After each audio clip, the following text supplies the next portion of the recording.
Hello guys, good morning. कैसे हैं बच्चों? आज मैं क्या कराने जा रहा हूँ? आज मैं सेल कराने जा रहा हूँ। सेल था NCERT number 11 chapter 8 cell the unit of life.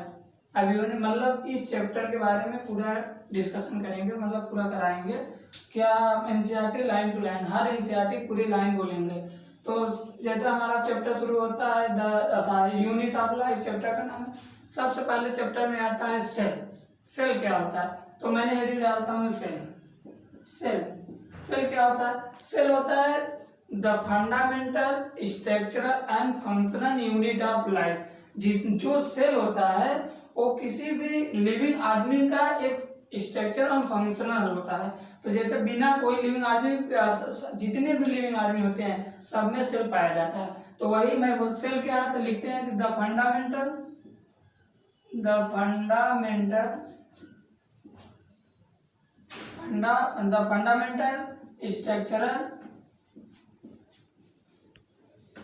Structural and functional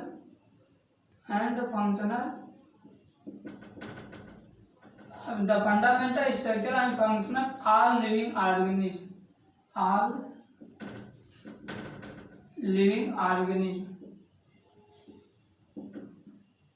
जितने भी सेल अर्थात जितने भी लिविंग ऑर्गेनिज्म होते हैं उसमें जो सेल होता है fundamental structure and functional unit होता है। तो हमारा ये होता है सेल होता है the fundamental structural and functional unit of all living organism. जितने भी लिविंग ऑर्गेनिज्म होते हैं सब में सेल पाया जाता है। फिर अगला हमारा आता है सेल टाइप। जैसे सेल हमारा सेल हो गया। अब सेल टू टाइप होते हैं। एक होता है यूनिसेलुलर और दूसरा होता है मल्टीसेलुलर। अब यूनिसेलुलर क्या होता है? यूनिसेलुलर होता है सिंगल सेल ऑर्गेनिज्म। जो सिंगल सेल के होते हैं उसे हम यूनिसेलुलर बोलते हैं। इसे बोलते हैं द सिंगल सेल ऑर्गेनिज्म। जितने भी सिंगल सेल ऑर्गेनिज्म होते हैं उसे हम यूनिसेलुलर बोलते हैं। और द ग्रुप ऑफ सेल,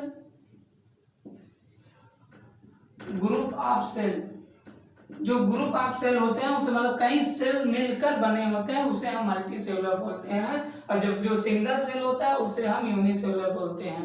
तो वही होता है कि सेल टू टाइप होता है कि यूनिसेलुलर हो गए, मल्टीसेलुलर। जो यूनिसेलुलर होता है सिंगल सेल ऑर्गेनिज्म होते हैं, जो मल्टीसेलुलर होते हैं ग्रुप ऑफ सेल आते हैं। अब मैं एक कैपेबल करता हूँ, मतलब कैसे पहचानता हूँ कि यूनिसेलुलर है। तो मैं दो एक्सटेंशन है। पहला होता है दो इंक्लूजन निकलता है। पहला होता है इंडिपेंडेंट एक्सटेंशन, दूसरा होता है performing essential function of life. दो पहला होता है इंडिपेंडेंट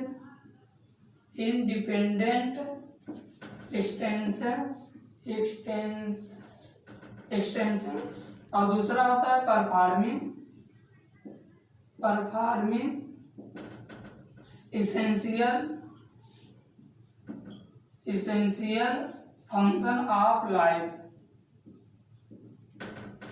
फंक्शन ऑफ लाइफ। मतलब लाइफ होता है फंक्शन ऑफ लाइफ। मतलब जो हमारा यूनिसेलुलर हो तो उसे कैसे पहचानने कैपेबल कैसे करते हैं। तो पहला होता है इंडिपेंडेंट एक्सटेंशन और दूसरा होता है performing the essential function of life. ये दो इसका इंक्लूजन होता है जिससे हम लिविंग ऑर्गेनिज्म को पहचान सकते हैं। तो अब हमारा ये हो गया। अब आता है कि सेल थ्योरी, मतलब सेल को सबसे पहले डिस्कवर कौन किया था? सेल को बताने वाले कौन थे? तो पहला होता है सेल। फर्स्ट देने वाले थे फर्स्ट डिस्कवर्ड बाय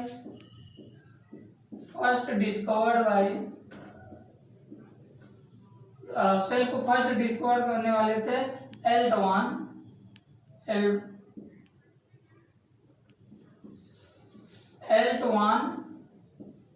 लीवेनहाग।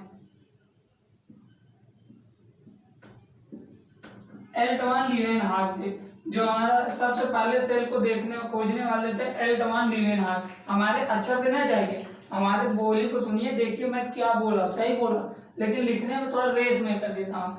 तो देखो फर्स्ट डिस्कवर करने वाले थे एल्टवान लीवेनहाग। अब सेकेंड आता है, ये तो हमारा सेल को डिस्कवर करने वाले हो गए। एल्टवान लीवेनहाग ने सेल को खोज किया था। अब सेकेंड आता है न्यूक्लियस। न्यूक्लियस को खोज कौन किया था? न्यूक्लियस का खोज किया था रॉबर्ट ब्राउन। कौन? Robert brown.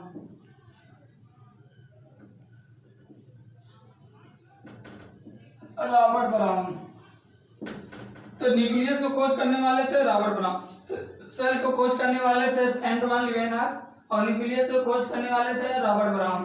अब थर्ड आता है electron microscope. Electron microscope. Electron microscope. Electron microscope. तो न्यूक्लियस को खोज करने, अब इलेक्ट्रॉन माइक्रो का खोज कौन किया था? इलेक्ट्रॉन माइक्रोस्कोप का खोज किया था max knoll and Ruska.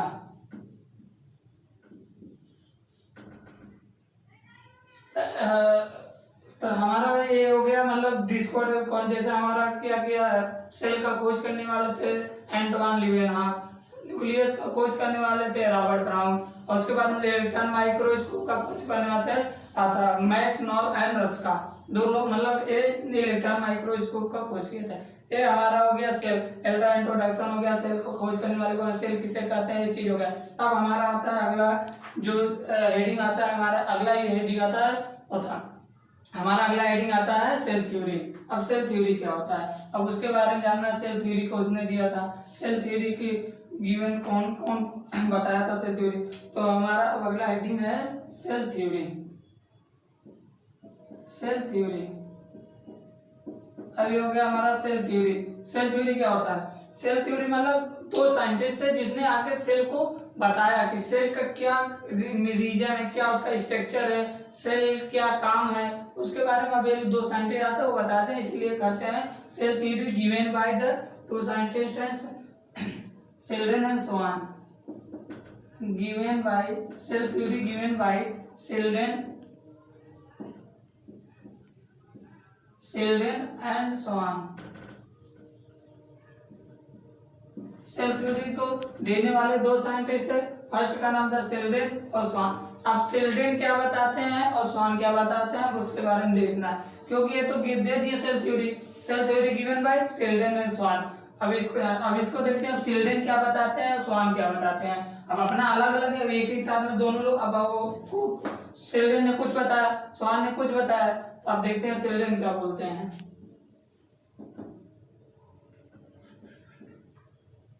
Sheldon जो थे 1838 में ये जर्मनी के रहने वाले थे। ये जर्मनी के थे, बॉटनिस्ट थे। जर्मनी के बॉटनिस्ट थे। 1838 में इन्होंने बताया सेल कि जो प्लांट कंपोज्ड था, जो प्लांट होते हैं कंपोज्ड ऑफ द सेल, मतलब जो प्लांट होते हैं सेल द्वारा बने होते हैं। तो वो लिखते हैं, पहला ये बताते हैं प्लांट कंपोज्ड ऑफ सेल, जो प्लांट होते हैं सेल से बने होते हैं। तो शेल्डन ने ये बताया, फिर उसने कहा, अब स्वान बोलते हैं, अब इसका है तो शेल्डन बताते हैं जितने भी प्लांट होते हैं सेल से बने होते हैं। अब आते हैं शेल्डन हो गए, अब आते हैं स्वान क्या बोलते हैं? Schwann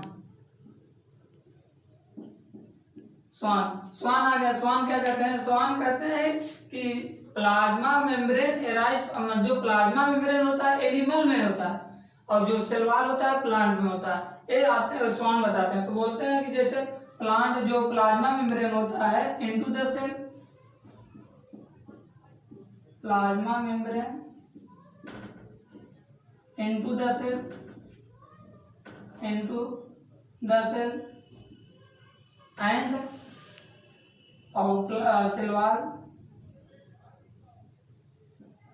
cell wall into the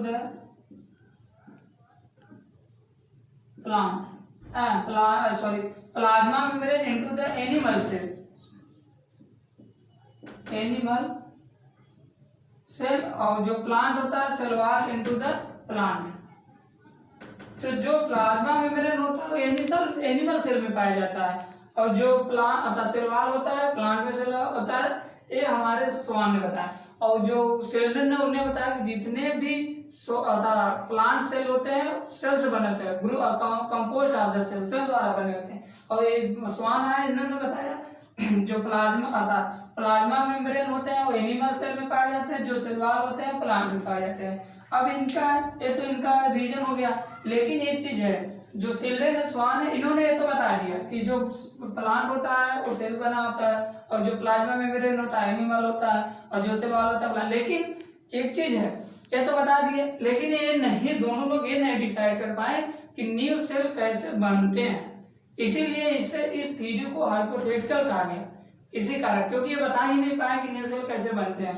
तो अब फिर इसीलिए इस थ्योरी को हम हाइपोथेटिकल मानते हैं। अब अगला, अब इसको ये तो ये लोग ये नहीं बता पाए चिल्ड्रेन एंड स्वान, अब एक साइंटिस्ट और आते हैं वो बताते हैं कि न्यू सेल कैसे बनते हैं। तो अगला साइंटिस्ट जो है उनका नाम है रॉबर्ट रोडाल्फ बर्चौ। क्या नाम है? रोडाल्फ बर्चौ। रोडाल्फ बर्चौ अभी नए साइंटिस्ट रोडाल्फ बर्चौ 1855 में, इन्होंने 1855 में आए और इन्होंने बताया कि न्यू सेल कैसे एराइज होते हैं, फिर कैसे बनते हैं, एक दूसरे पे कैसे होते हैं, ये रोडाल्फ बर्चौ आगे बता दिए। तो इन्होंने जो रोडाल्फ बर्चौ है इन्होंने बताया कि जो सेल होते हैं प्री एग्जिस्टिंग सेल, मतलब सेलुलर ओमनी सेलुलर एसेलुलर, मतलब एक सेल दूसरे सेल पे कैसे एक सेल दूसरे सेल पे कैसे बनते हैं, उनको बारे में रोडाल्फ बर्चौ था। इनका दो कैलकुलेशन निकला, इनका दो कैलकुलेशन था। जो रोडाल्फ बर्चौ का दो कैलकुलेशन था, पहला कैलकुलेशन था वो था all living organism composed of the cell. पहला ये था कि all living organism composed of the cell, और सेकंड था the cell arise from the pre existing cell. इन्होंने दो कैलकुलेशन बताया कि पहला बताया कि ऑल लिविंग ऑर्गेनिज्म जितने भी लिविंग ऑर्गेनिज्म होते हैं कंपोस्ट होते हैं सेल द्वारा, कंपोस्ट ऑफ सेल। तो जितने भी लिविंग ऑर्गेनिज्म होते हैं वो कंपोस्ट होते हैं सेल। अब दूसरा कैलकुलेशन बताता है, दूसरा कैलकुलेशन ये बताते हैं कि cell arise from the pre existing cell. जो सेल होते हैं वो एक दूसरे पे कैसे एराइज होते हैं उसके बारे में बताते हैं। तो दूसरा होता है cell arise the pre existing cell. मतलब जो दो कैलकुलेशन बताया, पहला बताया कि all living organism arise from the all living organism composed of the cell, जितने भी लिविंग ऑर्गेनिज्म होते हैं वो सेल द्वारा बने होते हैं। दूसरा बताते हैं ऑल सेल एराइज, जितने भी सेल होते हैं cell arise from the pre existing cell. जो प्री एग्जिस्टिंग सेल होता है इसी को हम बोलते हैं ओमनी सेलुलर ई सेलुलर।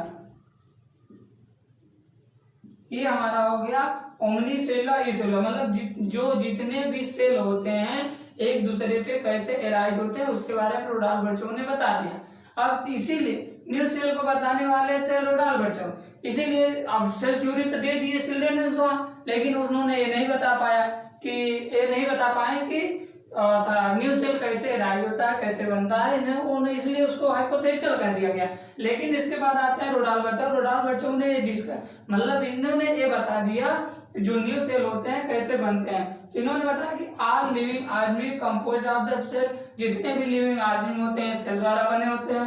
फिर दूसरा बताते हैं cell arise from the pre existing cell, जो सेल होता है एक दूसरे पे कैसे एराइज होता है उसके बारे में रोडाल्फ बर्चौ ने बता दिया। उसके बाद जो प्री एग्जिस्टिंग सेल उसी को हम कहते हैं ओमनी सेलुलर सेलुलर, मतलब एक सेल दूसरे सेल पे कैसे एराइज होते हैं। अब अगला आता है हमारा, ये हो गया हमारा रोडाल्फ बर्चौ। अब सेकेंड आता है ए सेल थ्योरी हो गया। अब हमारे अगला हेडिंग आता है, मतलब ये तो बता दिया सेल थ्योरी, रोडाल्फ बर्चौ चिल्ड्रेन एंड स्वान ने अपना डिस्कशन देके बता दिया कि सेल थ्योरी क्या है। अब अगला हेडिंग आता है हमारे एग्जाम में ओवरव्यू ऑफ सेल, कैसे पहचान सकते हैं सेल को। अब उसके बारे में उसको हम देखेंगे, फिर उसमें डिस्कशन करेंगे कि मतलब उसके लेयर को देखेंगे, आउटर क्या है, इनर क्या है, तब हम लोग उससे उसी की हम ओवरव्यू ऑफ सेल को देखते हैं। अब अगला हेडिंग आता है ओवरव्यू ऑफ सेल।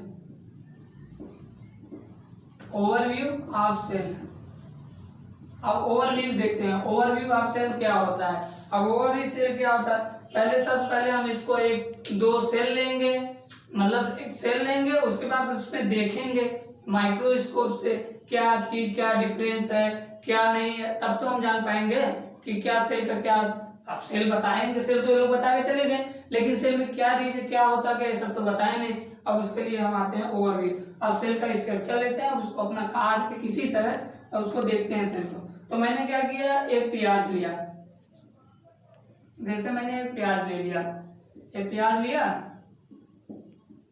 अब ये प्याज हो गया। अब इसको हम इलेक्ट्रॉन माइक्रोस्कोप से इसे हम देखेंगे कि इसमें क्या क्या चीजें होता है। तो मैंने जब इसको माइक्रोस्कोप से देखा, तो जो आउटर होता है वो होता है सेल वॉल, आउटर जो होता है सेल वॉल होता है, और जो इनर होता है वो क्या होता है, सेल मेम्ब्रेन। सेल मेम्ब्रेन, ये आउटर हो गया सेल वॉल और इनर हो गया सेल मेम्ब्रेन। एक बार वीडियो देख लेते हैं चल रहा है कि नहीं। हाँ चल रहा है, ओके ठीक है, चल रहा है। उसके बाद अभी हमारा सेल, अब इसका सेल वॉल आता है, उन प्याज को लिए अब उसको माइक्रोस्कोप से देखा, तो आउटर हमें क्या दिखा, सेल वॉल, और इनर जो देखा सेल मेम्ब्रेन। अब इनर सेल मेम्ब्रेन हो गया, सेल मेम्ब्रेन।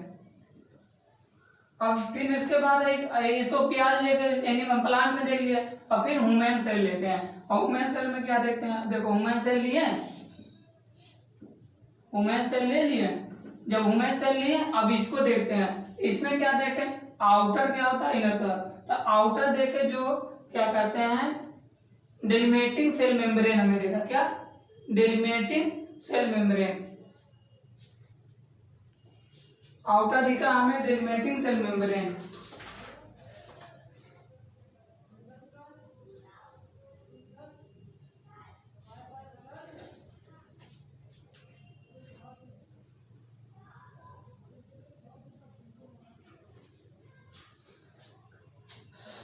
सॉरी, तो मैंने क्या देखा, जब ह्यूमन सेल लिया, तो ह्यूमन सेल लिया तो उसमें मैंने देखा कि जब माइक्रोस्कोप से देखा तो जो आउटर होता है, आउटर मैंने देखा एक स्ट्रक्चर दिखा जिसे हम बोलते हैं डेलिमिटिंग स्ट्रक्चर ऑफ सेल। मतलब आउटर डेलिमिटिंग एक स्ट्रक्चर था, जिसे मतलब एक स्ट्रक्चर था जिसे हम बोलते हैं डेलिमिटिंग स्ट्रक्चर ऑफ सेल।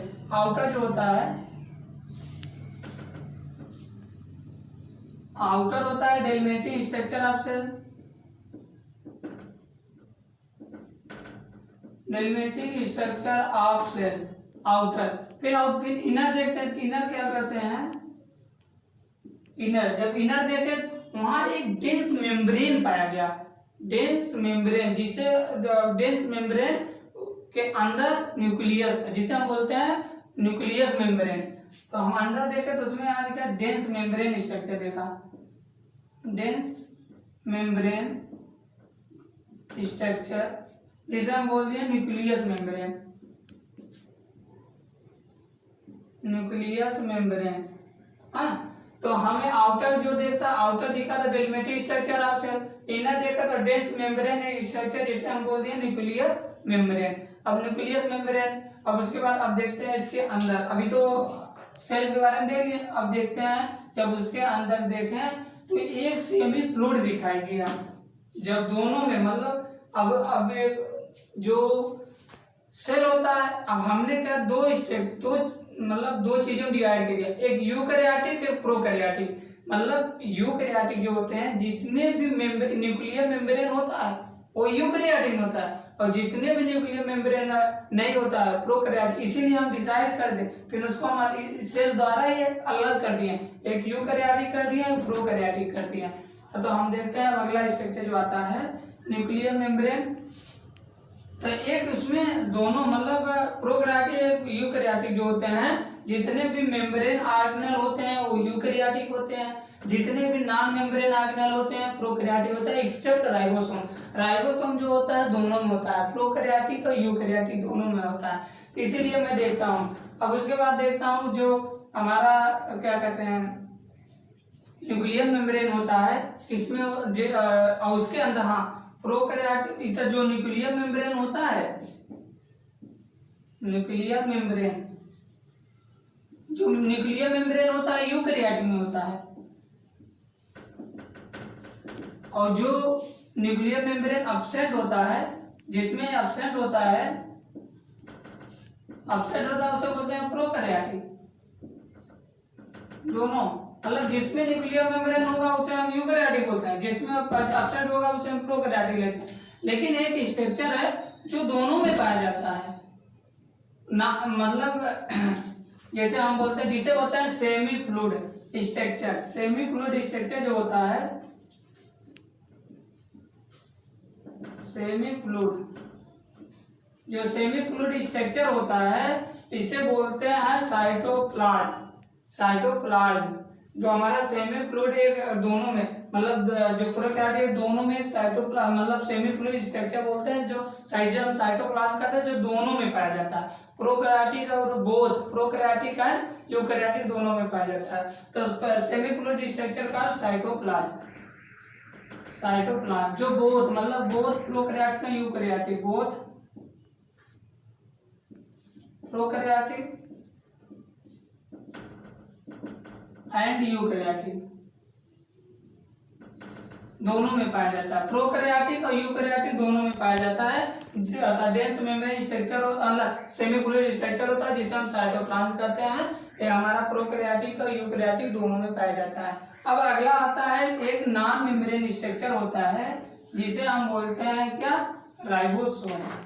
एक होता है non membrane structure, non membrane structure जिसे हम बोलते हैं क्या, राइबोसोम। राइबोसोम जिसे हम बोलते हैं ribosome. A non membrane structure होता है जिसे बोलते हैं राइबोसोम, जो दोनों में पाया जाता है, प्रोकैरियोटिक और यूकैरियोटिक दोनों में पाया जाता है। यही होता है हमारा राइबोसोम। और मेम्ब्रेनस स्ट्रक्चर होता है, अब इसके बाद आता है मतलब ये नॉन मेम्ब्रेन स्ट्रक्चर हो गया जिसे हम बोलते हैं राइबोसोम, जो प्रोकैरियोटिक और यूकैरियोटिक होता है। लेकिन कुछ मेम्ब्रेनस स्ट्रक्चर होता है जो एब्सेंट होता है प्रोकैरियोटिक में, यूकैरियोटिक में प्रेजेंट होता है। वो मेम्ब्रेन स्ट्रक्चर कौन कौन से हैं तो देख लीजिए। मेम्ब्रेनस स्ट्रक्चर मतलब ऑर्गेनल्स, जो मतलब जितने भी जो मेम्ब्रेनस स्ट्रक्चर होते हैं, न्यूक्लियर मेम्ब्रेन स्ट्रक्चर उसे ऑर्गेनल्स बोलते हैं। तो वही किसमें ऑर्गेनल्स पाया जाता है, जितने भी ऑर्गेनल एनिमल। अब देखो जितने न्यूक्लियर मेम्ब्रेन जो पाया जाता है उसी को हम बोलते हैं ऑर्गेनल्स। तो ऑर्गेनल स्ट्रक्चर कौन कौन से होते हैं, देख मेम्ब्रेनस ऑर्गेनल। तो ऑर्गेनल जितने भी ऑर्गेनल्स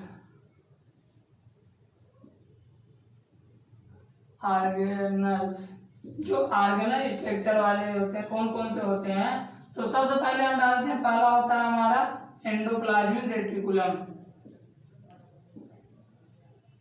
एंडोप्लाज्मिक रेटिकुलम, पहला हो गया एंडोप्लाज्मिक रेटिकुलम। दूसरा हो गया गोल्गी बॉडी,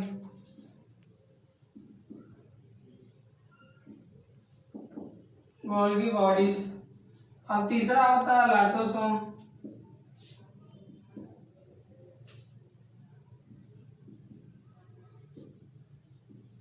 जिसे बोलते हैं लाइसोसोम। और जो लाइसोसोम होता है सिंगल मेम्ब्रेन होता है, ये याद रखिएगा। जो लाइसोसोम होता है सिंगल मेम्ब्रेन स्ट्रक्चर होता है। अभी आगे आएगा लेकिन जरूर है, इसको बहुत हर पेपर में जितने भी पेपर देंगे मैक्सिमम में तुम्हारा आपका मिलता ही रहेगा कि कौन सा ऐसा स्ट्रक्चर है जिसमें सिंगल मेम्ब्रेन पाया जाता है, उसे हम बोलते हैं लाइसोसोम। ये याद, इसको जरूर ध्यान दीजिए। मेम्ब्रेन सिंगल मेम्ब्रेन स्ट्रक्चर होता है। लाइसोसोम हो गया, वो आता है वैक्यूल्स हो गया। अगला होता है वैक्यूल हो गया, वैक्यूल हो गया। और फिर अगला आता है, ये हो गया वैक्यूल, फिर होता है माइक्रोबॉडीज। माइक्रो बॉडीज,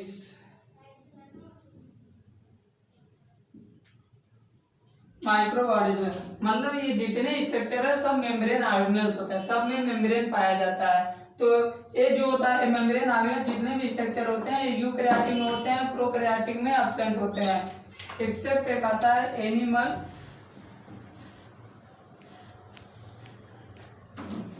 ये हमारा मेम्ब्रेन स्ट्रक्चर हो गया।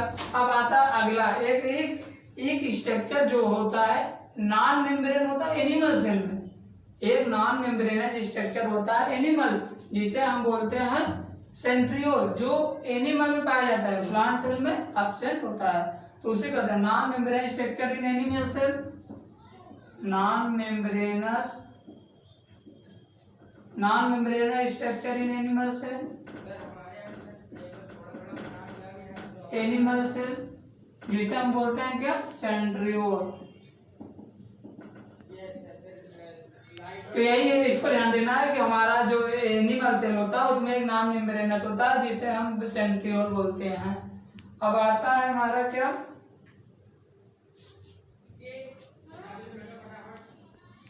ये हो गया।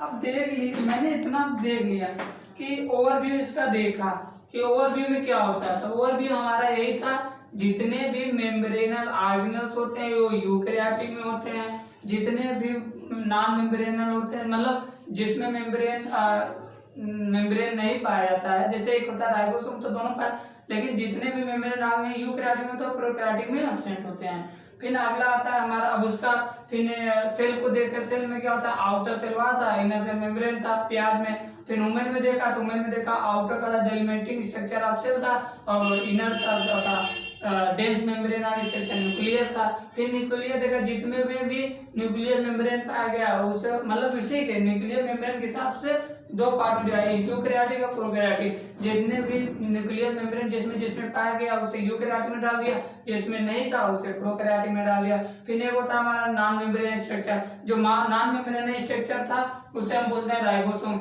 ये दोनों में पाया गया, प्रोकैरियोटिक और यूकैरियोटिक होता है। अब एक बहुत मतलब एक सेमी फ्लूइड स्ट्रक्चर होता है जिसे हम बोलते हैं साइटोप्लाज्म, साइटोप्लाज्म में दोनों में पाया गया, प्रोकैरियोटिक और यूकैरियोटिक दोनों में हो गया। और उसके बाद हमारा स्ट्रक्चर आता, फिर इसके आगे बताएं कि ये मेम्ब्रेनस स्ट्रक्चर कौन से होते हैं, जिसे मेम्ब्रेनस स्ट्रक्चर जिसे ऑर्गेनल्स बोलते हैं। तो किसमें किसमें पाया, जैसे हमारा गोल्गी बॉडी हो गया, एंडोप्लाज्मिक रेटिकुलम, लाइसोसोम, न्यूक्लियस और माइक्रोआर्ट, जिसमें भी ऑर्गेनल स्ट्रक्चर थे और यूकैरियोटिक में प्रेजेंट है, लेकिन प्रोकैरियोटिक में माइटोकॉन्ड्रिया, क्लोरोप्लास्ट, हाँ एक्सेप्ट सॉरी जो राइबोसोम था वो साइटोप्लाज्म में था, जो हमारा राइबोसोम था वो साइटोप्लाज्म था, लेकिन दो ऑर्गेनल ऐसे होते हैं जिसमें राइबोसोम पाया गया, एक होता फर्स्ट होता है क्लोरोप्लास्ट,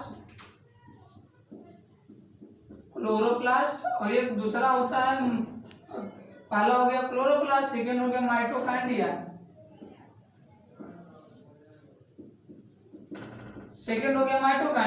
पहला हो गया क्लोरोप्लास्ट में माइटोकॉन्ड्रिया, इसमें राइबोसोम इसके ऑर्गेनल में राइबोसोम पाया गया, जिसे जो राइबोसोम होता है 70S। ये हमारा मतलब जो राइबोसोम जरूरी नहीं है कि साइटोप्लाज्म में ही पाया जाए, ये दो स्ट्रक्चर ऐसे हैं जिसके ऑर्गेनल में राइबोसोम पाया गया, 70S राइबोसोम था, क्लोरोप्लास्ट और माइटोकॉन्ड्रिया, बाकी सब में जो राइबोसोम होता है साइटोप्लाज्म के अंदर होता है।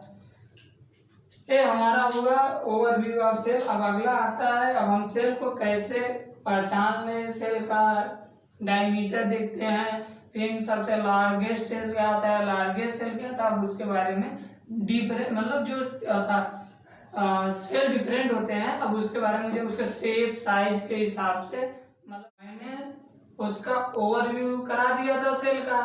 अब अगला हमारा जो है उसका मतलब जो क्या सेल होता है उसको कैसे डिफरेंट शेप और साइज के हिसाब से उसका डायमीटर शेप ऐसे देखते हैं। अगला आता है different cell different technique of shape and size, shape और साइज के हिसाब से सेल को हमने डिफरेंट किया। पहला देखते हैं क्या आता है, पहला आता है देखो ब्लैक बोर्ड पर, सॉरी व्हाइट बोर्ड पर, ब्लैक बोर्ड नहीं है, हमने ब्लैक बोर्ड हटा, ब्लैक बोर्ड नहीं है बच्चों, ये है व्हाइट बोर्ड। देखो बोर्ड पे देखो, पहला आता है माइकोप्लाज्मा। माइकोप्लाज्मा माइकोप्लाज्मा का डायमीटर कितना होता है? 0.3 माइक्रोमीटर। 0.3 माइक्रोमीटर, बस ध्यान दो। माइकोप्लाज्मा का डायमीटर क्या होता है? 0.3 मीटर। सेकेंड आता है बैक्टीरिया। बैक्टीरिया का डायमीटर क्या होता है? देख लो, बैक्टीरिया का डायमीटर होता है 3 to 5 माइक्रोमीटर। फिर थर्ड आता है लार्गे सेल। लार्गे सेल क्या होता है? लार्गे सेल होता है हमारा ऑस्ट्रिच शुतुरमुर्ग का। ये हमारा हो गया लार्गे सेल। अब फोर्थ कौन सा है बच्चों? ध्यान दो बच्चों, फोर्थ आता है हमारा किसका? लॉन्गे सेल। लॉन्गे सेल हमारी बॉडी में होता है, जिसे बोलते हैं नर्व सेल। बच्चों ध्यान दो, लॉन्गे सेल हमारे बॉडी में होता है, जिसे हम बोलते हैं नर्व सेल। रटने की जरूरत ही नहीं है। लॉन्गे सेल हमारे बॉडी में, नर्व सेल जिसे बोलते हैं। उसके बाद आता है लार्गे सेल, सिंगल सेल, जिसे हम बोलते हैं ऑस्ट्रिच का एग। वही होता है सबसे लॉन्गे सेल। वो होता है लॉन्गे सेल, ऑस्ट्रिच में पाया जाता है। लार्गे सेल। और जो लॉन्गे सेल होता है वो हमारे बॉडी में पाया जाता है, जिसे बोलते हैं नर्व सेल। और एक और स्ट्रक्चर है जिसे बोलते हैं ह्यूमन, हमारा आरबीसी। इसका डायमीटर होता है बच्चों अबाउट 7 माइक्रोमीटर। ये हमारी है एनसीईआरटी की लाइन टू लाइन हम करा रहे हैं एनसीईआरटी। इससे बाहर नहीं जाएंगे, ओनली एनसीईआरटी।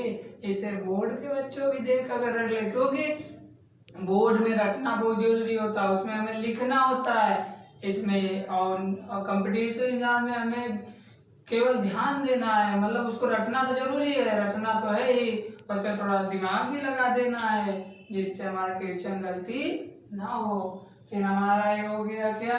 बस अब देख लेते हैं शेप और साइज के हिसाब से। सॉरी, तो वीडियो देख ले क्या हुआ, चल रहा है? हाँ चल रहा है, कोई दिक्कत नहीं, सब साफ चल रहा है। अब देखते हैं शेप एंड साइज के हिसाब से 5 प्रकार के पढ़ लिए हैं डिफरेंट सेल का। पहला होता है माइक्रोप्लाज्मा, उसका डायमीटर कितना हो गया बच्चों? 0.3 माइक्रोमीटर। फिर दूसरा देखो बैक्टीरिया। बैक्टीरिया का डायमीटर 3 to 5 माइक्रोमीटर। फिर उसके बाद अगला आ गया, अरे तो मैंने देखा लार्गेस्ट सेल, दुनिया का सबसे लार्गेस्ट सेल ऑस्ट्रिच का सेल। सॉरी, ऑस्ट्रिच जिसको सिंगल सेल, जिसका उसका एक होता है, वो सबसे लार्गेस्ट सेल होता है। फिर आता है अगला लॉन्गेस्ट सेल। लॉन्गेस्ट सेल हमारे बॉडी में पाया जाता है, सबसे अच्छी बात यह है, जिसे हम बोलते हैं नर्व सेल। फिर अगला आता है कि ह्यूमन में आरबीसी पाया जाता है, जिसका डायमीटर होता है करेक्ट है अबाउट 7 माइक्रोमीटर। अबाउट 7 माइक्रोमीटर होता है ह्यूमन आरबीसी का डायमीटर। ये हुआ हमारा सेल का शेप और साइज। डायमीटर क्या हो गया? अब जैसे एक एनसीईआरटी में दिया है शेप जैसे एक होता है, ओवल शेप हो गया, क्वाड्रल हो गया, लॉन्गिट्यूड जो होते हैं तो हमें देख लेना एनसीईआरटी में है, उसको बोलते हैं जैसे आरबीसी हो गया, डब्ल्यूबीसी हो गया, मेसोफिल, ट्रैकिस्ट और नर्व सेल। यही दिया है, एक और सेल दिया है जिसे बोलते हैं कॉलुनर सेल। बस खत्म, अब हमारा स्ट्रक्चर हो गया। अब आता है हम अगला हेडिंग आता है क्या बच्चों? प्रोकैरियोटिक। सबसे मजा प्रोकैरियोटिक। अब हम हेडिंग डालते हैं क्या? प्रोकैरियोटिक। प्रोकैरियोटिक बच्चों, अगर वीडियो पसंद नहीं आए, अगर पसंद आए तो लाइक और शेयर करना न भूलिएगा, क्योंकि जरूरी है हमारा वीडियो।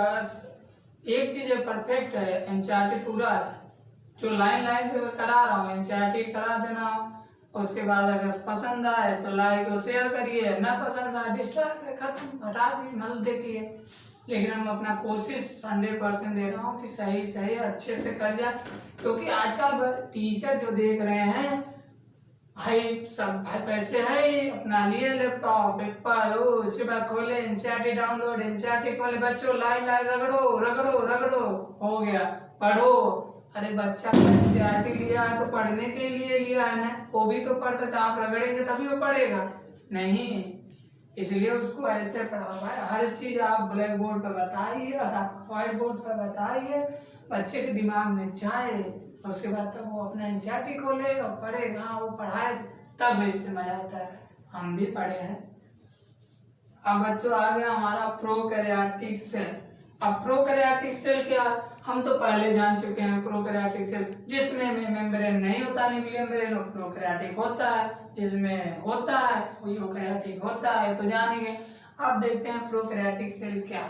फॉर एग्जांपल, जैसे हम प्रोकैरियोटिक एग्जांपल देख ले, प्रोकैरियोट में कौन कौन आता है, तो इसका प्रोकैरियोटिक में सबसे पहला हमारा आता है बैक्टीरिया, क्या, बैक्टीरिया।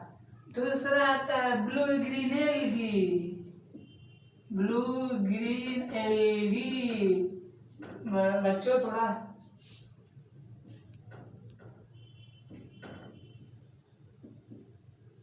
जल्दी करना है, क्योंकि हमारा वीडियो केवल 25 मिनट का बनता है, उससे ज्यादा नहीं हो पा रहा है। तो हमारा हो गया पहला बैक्टीरिया, दूसरा ब्लू ग्रीन एल्गी, तीसरा माइकोप्लाज्मा, माइकोप्लाज्मा जिसे हम ब्लू ग्रीन एल्गी बोलते हैं, इसी को एक नाम और देते हैं जिसे बोलते हैं साइनोबैक्टीरिया, साइनोबैक्टीरिया। उसके बाद माइकोप्लाज्मा, माइकोप्लाज्मा स्मॉल सेल होता है, स्मॉल सेल, इसमें सेल वॉल एब्सेंट होता है, सेल वॉल एब्सेंट होता है। और उसके बाद इसी को एक नाम और देते हैं जिसे बोलते हैं पीपीएलओ। बस अभी हो गया हमारा माइकोप्लाज्मा। अतः इतना 3 एग्जाम्पल होते हैं प्रोकैरियोटिक में। प्रोकैरियोटिक के हिसाब से शेप और साइज के हिसाब से देखते हैं क्या होते हैं। प्रोकैरियोटिक शेप और साइज के हिसाब से 4 प्रकार के होते हैं, shape and size, shape and size 4 type के होते हैं। कौन कौन होते हैं अब उसको देखना है। शेप एंड साइज ऐसे 4 टाइप के होते हैं, अब कौन कौन होते हैं उसको देखना है। फर्स्ट होता है माइकोप्लाज्मा, फर्स्ट एग्जांपल है बैसिला। अबे मैं मार का जवाब दे रहा है, क्या बात है, हमारे पास इंक खत्म है, अब क्या करें, मेरा ब्लू वाला मार्कर क्या हुआ। चलो अभी होगा, कहीं दिखेगा, दिख गया, टेंशन न लो। अब हमारा आता है फर्स्ट बैसिलस, बैसिलस। सेकेंड, पहला बैसिलस, सेकेंड आता है क्या, कोकस, कोकस। थर्ड आ गया क्या, विब्रियो, बच्चों विब्रियो। फोर्थ क्या आता है इसे, स्पाइरलम। बच्चों देख लो, चार बैक्टीरिया 4 टाइप के हो गए, 4 शेप एंड साइज के हिसाब से 4 टाइप। पहला बैसिलस, तीसरा विब्रियो, सॉरी, पहला बैसिलस, तीसरा कोका, दूसरा कोका, तीसरा विब्रियो, चौथा स्पाइरलम। बस खत्म। अब मुझे आता है इसका शेप एंड साइज। अब इसका देख लेते हैं शेप क्या होता है। जैसे पहला हो गया rod cell, bacillus rod cell, rod cell, कोका। बच्चों कोकस, कोकस तो जान गए, कोका मतलब स्फेरिकल। क्या बच्चों, स्फेरिकल, स्फेरिकल। अब अगला आ गया हमारा विब्रियो, विब्रियो कॉमन सेल,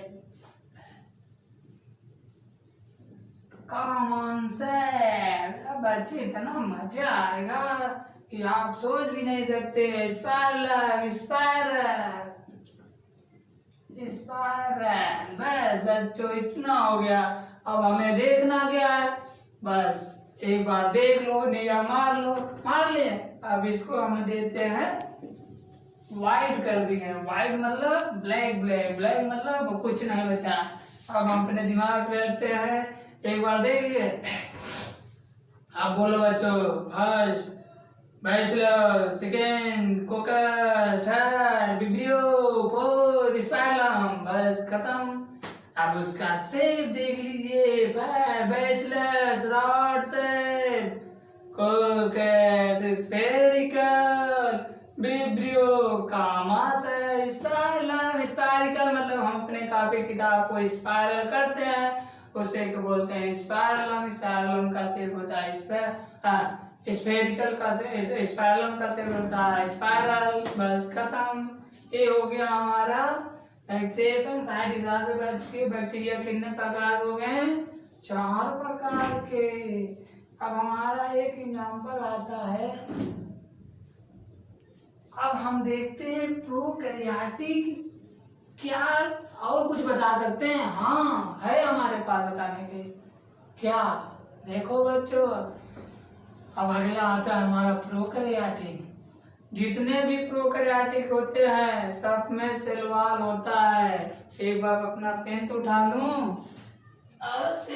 यहाँ क्यों पड़े हो, बोर्ड के पास पड़े रहो।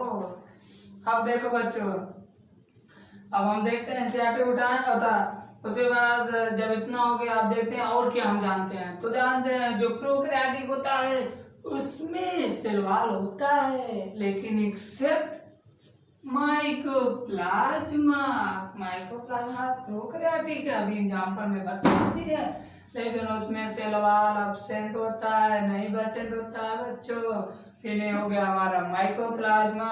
फिर बोर्ड क्यों नीचे आ रहे हो, तुम्हें क्या हो गया? बस गिरो ना यार, तुम भाग रहे हो मतलब हम पढ़ा नहीं रहे क्या? हाँ हो गया।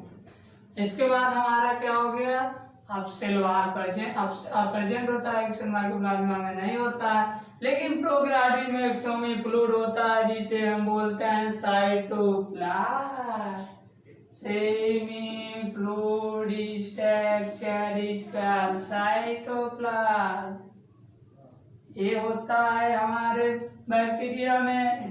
प्रोकैरियोटिक में एक चीज और, जो हमारा न्यूक्लियस मेम्ब्रेन होता है अपसेट होता है। एक तो पहले हमारा बात हो चुका, न्यूक्लियस मेम्ब्रेन अपसेंट होता है, ये बच्चों ध्यान देना। लेकिन एक चीज और है, बैक्टीरिया में एक चीज और पाया जाता है जिसे बोलते हैं जेनेटिक मटेरियल। हमारा जो बैक्टीरिया का जेनेटिक मटेरियल होता है वो क्या होता है, डीएनए। जेनेटिक जेनेटिक मटेरियल इसका क्या होता है, नेकेड डीएनए होता है। इसमें न्यूक्लियर मेम्ब्रेन एब्सेंट होता है। नेकेड डीएनए क्या होता है, नेकेड डीएनए होता है जेनेटिक मटेरियल। लेकिन बैक्टीरिया जो स्मॉलेस्ट डीएनए होता है उसे बोलते हैं प्लाज्मिड। स्मॉलेस्ट डीएनए होता है उसे बोलते हैं प्लाज्मिड। स्मॉलेस्ट डीएनए को हम क्या बोल रहे हैं, प्लाज्मिड। ये हमारा हो गया प्रोकैरियोटिक बच्चों। लेकिन एक चीज ध्यान रखना, जो मैं वो क्या करते हैं पैराग्राफ बताए हैं, इस पैराग्राफ को एक बार रीडिंग जरूर लगाना है। पेज नंबर जान लो, पेज नंबर 128 को अपने आप से रीडिंग करना है। इसमें है कुछ नहीं, जो बताने वाला था हमने बता दिया। अब इसका कुछ और चीजें मिल जाए तो उसे एक बार रीडिंग करके देख लो, एक बार वीडियो देख ले हमारा चल रहा है कि नहीं, क्योंकि ये भी जरूरी है। वैसे तो चल तो रहा है, कोई दिक्कत हो नहीं रहा है। देखते हैं अब हमारा अगला चैप्टर अगला आता है प्रोकैरियोटिक हो गया। अब प्रोकैरियोटिक का हम एक चीज और जो इम्पोर्टेंट है उसे देखते हैं, प्रोकैरियोटिक का इन्वॉल्व। अब उसको बैक्टीरिया के माइक्रोस्कोप से देखते हैं, इसका इन्वॉल्व करते हैं क्या क्या होता है बैक्टीरिया में। अब इसका आता है इन्वॉल्व।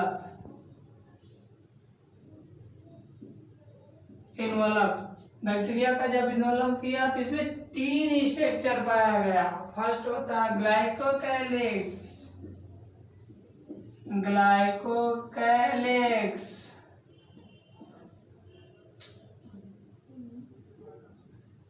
ग्लाइकोकैलिक्स हो गया फर्स्ट। सेकेंड क्या है बच्चों? Cell wall. Cell wall second हो गया सेल वॉल। थर्ड क्या है? थर्ड है प्लाज्मा मेम्ब्रेन। Plasma membrane. बच्चों ध्यान दो, जब हमने इसका एनवलप किया बैक्टीरिया प्रोकैरियोटिक का, तो इसमें 3 स्ट्रक्चर पाया गया। फर्स्ट होता है क्या? ग्लाइकोकैलिक्स। सेकेंड क्या होता है? Cell wall. तीसरा क्या होता है? Plasma membrane. और जब हमने ग्लाइकोकैलिक्स देखा तो इसमें 2 स्ट्रक्चर पाया गया। ग्लाइकोकैलिक्स में एक होता है क्या? Glyco glycocalyx. इसके 2 स्ट्रक्चर पाए गए हैं। एक होता है थिन, एक होता है थिक। जो थिक होता है स्लाइम लेयर होता है, स्लाइम या स्टिकी। स्लाइम या इसी को बोलते हैं स्टिकी। स्लाइम या स्टिकी।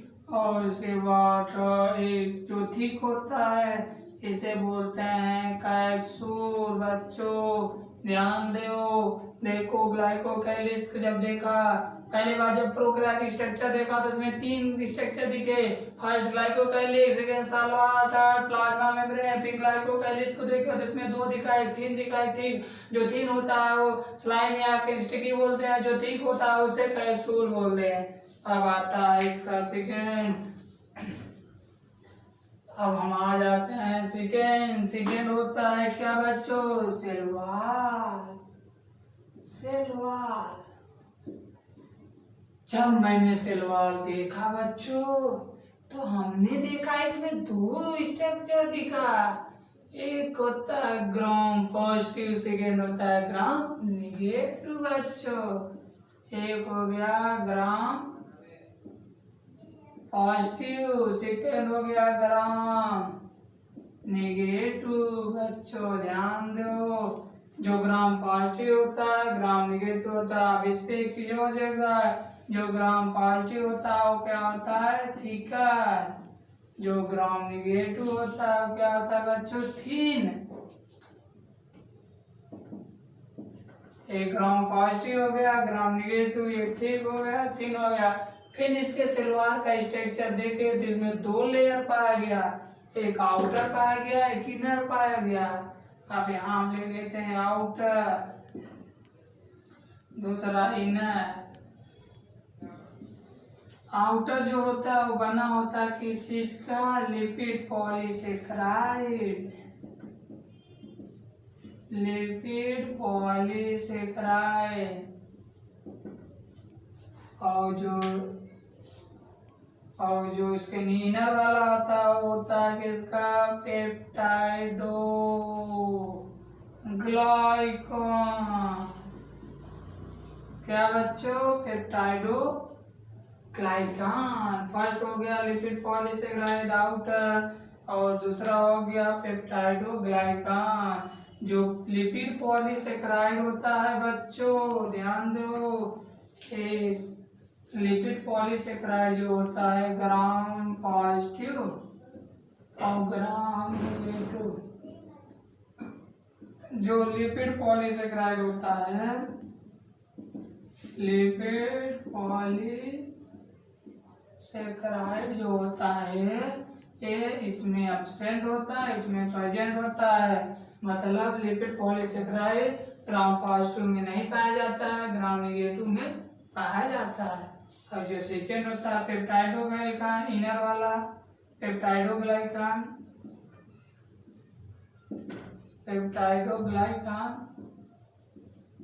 जो पेप्टाइडोग्लाइकान होता है दोनों में प्रेजेंट होता है, लेकिन बच्चों एक चीज ध्यान देना, इसका 2 सब यूनिट होता है पेप्टाइडोग्लाइकान। पहला होता है एन एसिटाइल ग्लूकोज अथवा मीमेरिक एसिड, और दूसरा होता है N acetyl glucosamine. N acetyl glucosamine. इसी को बोलते हैं नाम। नाम के नाम से इससे ज्यादा, इसके नाम से ज्यादा फेमस है नाम। नाग, नाग और नाम। हमने भी जब शुरू में पढ़ा था तो मैं केवल नाग नाम याद था, ये याद ही नहीं था। बाद में पता चला भैया इसका नाम है एनेसिटाइल न्यूमेरिक एसिड, इसका नाम है एनेसिटाइल ग्लूकोसामाइन। ये हमारा हुआ बैक्टीरिया का सेल वॉल का स्ट्रक्चर। लेकिन बच्चों एक चीज ध्यान देना, इम्पोर्टेंट इम्पोर्टेंट पॉइंट ये है, जो ये है पेप्टाइडोग्लाइकान। क्या होता है? आर्ची बैक्टीरिया का नाम सुने होंगे, उसमें एब्सेंट होता है, ध्यान दीजिए। एक एक चीज मैं बता दे रहा हूँ जिससे मुझे अब कोई क्वेश्चन आएगा मैं गलत नहीं करूंगा। सटाक से देखो, आंसर मार दो। अब क्या बचा है? अब तो खत्म। ये हो गया हमारा सेल वॉल। अब सेकेंड आता है सेल मेम्ब्रेन। क्या बच्चों? थर्ड आता है सेल मेम्ब्रेन। जो हमारा सेल मेम्ब्रेन होता है ये लिविंग होता है। क्या होता है? लिविंग। हाँ, एक चीज ध्यान नहीं दिया, सेल वॉल डेड होता है बच्चों, ध्यान देना, सेल वॉल डेड होता है लेकिन सेल मेम्ब्रेन लिविंग होता है। इसका दो कंक्लूजन निकला। फर्स्ट होता है सिमिलर टू यूकैरियोटिक। जो हमारा यूकैरियोटिक का सेल मेम्ब्रेन होता है वही प्रोकैरियोटिक होता है। दूसरा होता है, क्या बता दो बच्चों, हमें नहीं पता, हम बता सकते हैं, सेमी परमेबल होता है। यही नहीं भी है, अब तो हो गया सेमी परमेबल। क्या हो गया? सेमी परमेबल होता है बच्चों। ये हुआ हमारा प्रोकैरियोटिक का सेल वॉल, ग्लाइकोकाइलिस, सेल मेम्ब्रेन। ये हमारा हुआ खत्म। अब हम देखते हैं इसका इन्वॉल्व किए बैक्टीरिया का। इन्वॉल्व करने के बाद तीन स्ट्रक्चर मिला। पहला हो गया क्या? ग्लाइकोकाइलिस, दूसरा हो गया सेल वॉल, तीसरा हो गया सेल मेम्ब्रेन। ये हुआ हमारा खत्म बैक्टीरिया का सेल मेम्ब्रेन।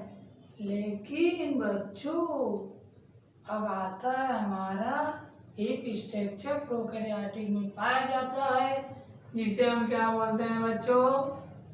मेसोसोम। बहुत इम्पोर्टेंट है, उसको देखो। मेसोसोम क्या होता है उसको जानते हैं? उसमें क्या होता है?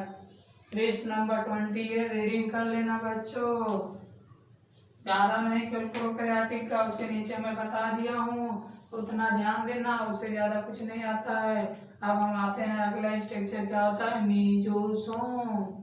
बच्चों ध्यान दो, मेसोसोम। हम कुछ चीजें भूल रहे हैं क्या? अच्छा बता दो। नहीं, ऐसा तो कुछ नहीं हो सकता है, हमें तो पता है।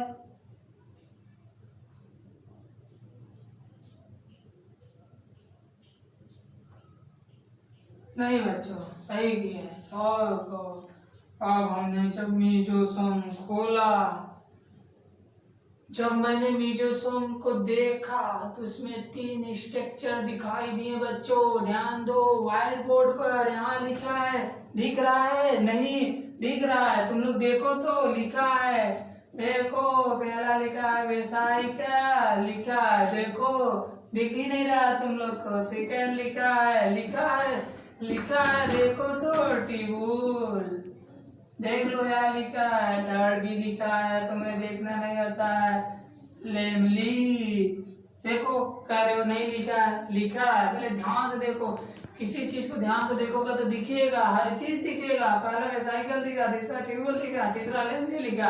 अब क्या देखोगे? सब तो लिखा है। अब देखते हैं इसका नाम। एक हम एक स्ट्रक्चर बना लेते हैं मेसोसोम का। देखो बच्चों, ये हमारा मोसेट स्ट्रक्चर गलत हो रहा है। देखो बच्चों, ये हुआ, ये स्ट्रक्चर बना हमारा मेसोसोम। और इसमें जो सब सब अपना, देखो इसे क्या बोलते हैं? लेमली। बच्चों इसे लेमली बोल दिया, इसे वेसाइकल बोल दिए। बच्चों लिखने पे ना जाना, इसे क्या बोलते हैं? ट्यूबूल्स। ये हो गया ट्यूबूल। बच्चों यही है मीजोसोम का स्ट्रक्चर। देख लो यही 3 स्ट्रक्चर हमने बताया, 3 यहाँ प्रदर्शित कर दिए। पहला वेसिकल, दूसरा ट्यूबूल, तीसरा लैमेली। अब क्या देखना, हो गया। तुम लोग कह रहे हो दिख ही नहीं रहा, सब लिखा है लेकिन तुम लोग देख ही नहीं रहे। अब अगला क्या आता है हमारा, इसका फंक्शन सबसे इम्पोर्टेंट, क्योंकि ये सारे लड़के कहते हैं रटा नहीं जाता। देखो तुम बोलते हो नहीं रटा जाता, हम देखो कैसे बताते हैं, रट लोगे। दूसरा, तीसरा, चौथा, कोई दिक्कत ही नहीं होगा रटने का। बस एक बार निगाह मारो, उसके बाद देखो हमारे दिमाग में घुस गया। 6 स्ट्रक्चर, हम इसका सिर्फ 6 फंक्शन जान सकते हैं। बच्चों ध्यान दो, पहला क्या है, तो हम तो पढ़ चुके हैं प्रोकैरियोटिक, उसके बारे में तो देख ही सकते हो। मीजोसोम का पहला काम है, देखो बच्चों लिखा है cell wall formation. Cell wall formation, बच्चों ध्यान दो, ये हो गया हमारा पहला सेल वॉल फॉर्मेशन। अब दूसरा, जब फॉर्मेशन हो गया तो उसका काम है सिक्रेशन करना, तो दूसरा लिख लो सिक्रेशन।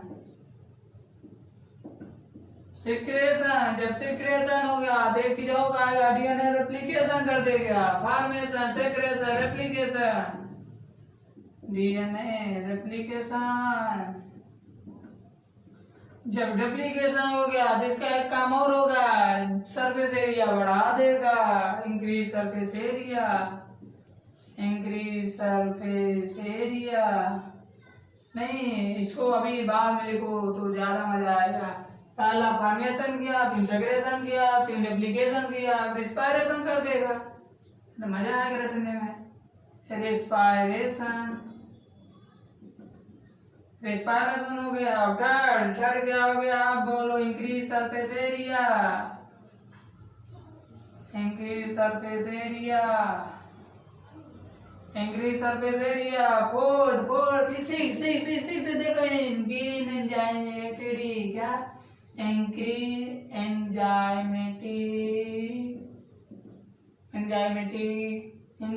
Enzymatic activities. बच्चों देख लो, अब क्या ऐसा कुछ नहीं है, बस तुम बोल रहे थे नहीं लिखा है, सब लिखा है लेकिन तुम ध्यान ही नहीं दिए। एक बात व्हाइट बोर्ड पे देखो तो देख चुके, अब बताओ पहला क्या हो गया, cell wall formation, secretion, replication, respiration, increase surface area, increase enzymatic. बस खत्म, इतना नहीं याद तो है। चलो बोलते हैं साथ साथ, पहला सेल वॉल फॉर्मेशन, दूसरा सेक्रेशन, तीसरा डीएनए रेप्लिकेशन, चौथा बोलो बच्चों रिस्पायरेशन, पांचवा एंजाइमेटिक इंक्रीज सरफेस एरिया, छठा इंक्रीज एंजाइमेटिक एक्टिविटी। अब क्या हो गया, बस खत्म। एक बार देख लो, मारो सटाका, व्हाइट बोर्ड कर दो। हम भी तो देख नहीं रहे, हम भी तो बता रहे हैं बिना देखे, क्या हमें रटा है? हाँ रटा है, कैसे? बस ध्यान दो, एक बार निगाह लगाओ, हो गया। यही रटने बच्चे सोचे ऐसे रटते हैं, कुछ नहीं, बस एक बार हाथ मुंह मंत्र करो, उसके बाद देखो चला तो वही देख ले लो क्या होता है। देखो पहला सेल वॉल फॉर्मेशन, ऐसे ही देखो, फॉर्मेशन, सिक्रेशन, रेप्लिकेशन, रिस्पायरेशन, उसके बाद increase enzymatic activity, increase surface area, खत्म। ये हो गया हमारा मीजोसोम का फंक्शन एंड रेप्लिकेशन। उसके बाद अगला आता है बच्चों, ध्यान दो, ये हो गया हमारा रिस्पायरेशन, खत्म। अब हमारा आता है बैक्टीरिया का, 3 स्ट्रक्चर और बना के दिखाते हैं। जैसे हो गया हमारा बैक्टीरिया, ये हो गया स्ट्रक्चर बैक्टीरिया का। उसके बाद बच्चों ध्यान दो, ये बैक्टीरिया हो गया, इसको बोलते हैं फ्लैजेला, ये हो गया हमारा फ्लैजेला। उसके बाद यहाँ एक छोटा छोटा स्ट्रक्चर होता है जिसे हम बोलते हैं फेम्ब्री, ये हमारा हो गया फेम्ब्री। उसके बाद एक स्ट्रक्चर और होता है, उसका नाम है पिलाई, अभी इसको बता रहे हैं। अब देखो ये जो फ्लैजेला होता है, इसका काम क्या है बच्चों, फ्लैजेला का काम है मोबिलिटी करना। ये हो गया फ्लैजेला, मोबिलिटी में पार्टिसिपेट लेता है। फिम्बरी हेल्प करता है। अटैचमेंट, ये अटैचमेंट करता है किस पे, रॉक पे। अटैचमेंट ऑफ सरफेस कहाँ पर, रॉक। रॉक हो गया। ह्यूमन टिश्यू, बच्चों देख लो क्या है, कुछ नहीं। बैक्टीरिया का स्ट्रक्चर देखा, उसमें दो स्ट्रक्चर मिले। फर्स्ट बोलते हैं वो क्या कहते हैं, एक पार्ट ऑफ बच्चा जिसे हम बोलते हैं पिलाई। जैसे हम दो बैक्टीरिया ले लें, बैक्टीरिया पिलाई का काम होता है जेनेटिक मटेरियल को ट्रांसफर करना। जैसे हो गया पिलाई। पिलाई में प्रोटीन होता है जिसे हम बोलते हैं पिलाइन। प्रोटीन। एक होता है प्रोटीन स्ट्रक्चर जिसे हम बोलते हैं पिलाइन। बैक्टीरिया का पिलाई में प्रोटीन स्ट्रक्चर होता है जिसे हम पिलाइन बोलते हैं। अब देखते हैं पिलाई का काम क्या होता है बच्चों। पिलाई का काम होता है, देखो लिखा है कॉन्जुगेशन। कॉन्जुगेशन करता है बैक्टीरिया। जेनेटिक मटेरियल को एक बैक्टीरिया से दूसरे बैक्टीरिया में ट्रांसफर का काम करता है, कॉन्जुगेशन का काम करता है बैक्टीरिया। ये हो गया हमारा प्रोकैरियोटिक बैक्टीरिया का स्ट्रक्चर। अब हुआ हमारा प्रोकैरियोटिक खत्म। अब अगला हेडिंग आता है। अब अगला हेडिंग हमारा आता है राइबोसोम, जिसे अब हम अगले नेक्स्ट वीडियो में, अगला स्ट्रक्चर हमारा जब अगला वीडियो बनाएंगे उसमें मैं अगला हेडिंग का नाम है राइबोसोम, उसमें हम राइबोसोम कराएंगे। उसके बाद अब ये होता है हमारा प्रोकैरियोटिक खत्म हुआ। अब अगला हेडिंग आता है राइबोसोम। अब जो राइबोसोम होता है नेक्स्ट वीडियो में पता कराएंगे। तब तक के लिए जय हिंद।